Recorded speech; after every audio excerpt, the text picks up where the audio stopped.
મિત્રો બે વિચારધારાઓની લડાઈ ચાલી રહી છે આખા દેશમાં, એક જાતિવાદની, એક રાષ્ટ્રવાદની.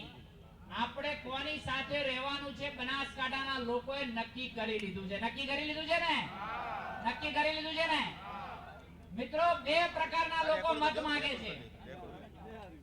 એક આખા દેશની અંદર કોંગ્રેસના કેન્ડિડેટો આંસુ પાડીને મત માંગે છે, રોઈને મત માંગે છે.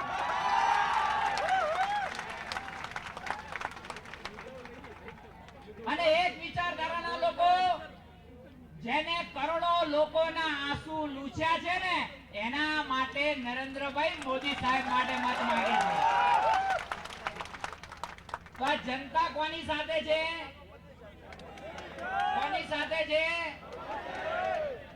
બસ આટલી જ વિનંતી કરવી છે કે નક્કી આપણે કરવાનું છે. આ મીડિયા છે એ દેખી રહી છે, બનાસના લોકો આંસુ પાડે એના માટે નહીં, પણ જે આંસુ લૂછે એના માટે મચી રહ્યા છે, એના માટે મત માંગવા માટે